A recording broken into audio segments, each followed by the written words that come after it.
అందరికీ నమస్తే అండి. ఈరోజు వరకు steel square pipe metal railing sir. ఇది టాప్ వచ్చి 40 వేసాను సార్. సెంటర్ వచ్చి 20 ఈ పోస్టులకు వేసిందేమో 30 14 గేజ్ వాడేవాడి దానికి. ఈ టోటల్ కూడా స్క్వేర్ పైప్ సార్. ప్లస్ దీనికి మెయిన్ ఏంటంటే ఈ పోస్టులకి కంపల్సరీ బాండింగ్ లిక్విడ్ అనేది ప్రతి పోస్ట్కి కూడా బాండింగ్ లిక్విడ్ పర్ఫెక్ట్గా వేయాలండి, స్కిప్ చేయకుండా. లేకపోతే పోస్టులు కదిలిపోతాయి, ప్లస్ గ్రాండ్ కూడా డ్యామేజ్ అయిపోద్ది. ನೀವು బాండింగ్ లిక్విడ్ అనేది పర్ఫెక్ట్గా వేయాలి సార్. ఈ పోస్టులు మెటల్కి మెయిన్ అదే ఆధారం అండి. అది వేసుకుంటే చాలా నీట్గా స్ట్రాంగ్గా ఉంటుంది.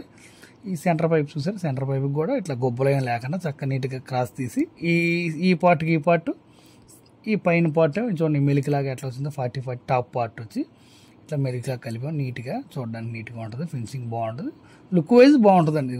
దాన్ని డివైడ్గా కలిపేసామండి, ఫ్రేములు రెండు కలపండి ఇది. అయితే ఈ రౌండ్ పైప్ మీద స్క్వేర్ పైపు చాలా బాగుంటుంది, నీట్గా ఉంటుంది. రౌండ్ పైప్ కొంచెం కాస్ట్ తగ్గుద్ది, స్క్వేర్ పైప్ కొంచెం కాస్ట్ పెరుగుద్ది సార్.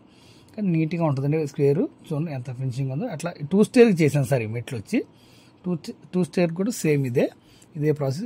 ఈ కార్నర్ కూడా ఏ పార్ట్ కాపాట అండి. సెంటర్ పైపు, ఈ టాపు, మిడిల్ వచ్చి ఏ పార్ట్ కాపాట నీట్గా చేశాను సార్. ప్లస్ ఇదిగోండి, దీనికి ఎప్పటికప్పుడు తుడుచుకుంటూ ఉండాలి, నీట్గా ఉంటుందండి. మెటల్ రైలింగ్ అనేపాటికి నీట్గా తుడుచుకుంటూ ఉంటే ఇప్పుడు నీట్గా ఉంటుంది. ఈ టాప్ కూడా పైప్ కూడా శుభ్రంగా ఎప్పటికప్పుడు చేసుకుంటే క్లీన్గా నీట్గా ఉంటుంది. ఇది sir steel pipe metal railing. ఇది 304 మీటర్లు వాడామండి దీనికి. ఈ లాస్ట్ ఎండింగ్ వచ్చేపాటికి గేట్ పెట్టాం సార్, సేఫ్టీ గేట్ లాగా పెట్టాము. ఈ గేటు ఈ టాప్ పైపు ఈ నాచ్ కూడా ఈ టైప్లో కలిపేసాము, నీట్గా కలిపాము, గోడలో కలిపేసాం. ఈ 3 పైపులు సేమ్ అలాగే ఈ టాప్ ఇచ్చి అక్కడ గొప్పలాగా పెట్టేసి కలిపేసామండి. ఈ ఎండింగ్ గేట్ ఇచ్చాను సార్. ఇది sir work. Okay, thank you.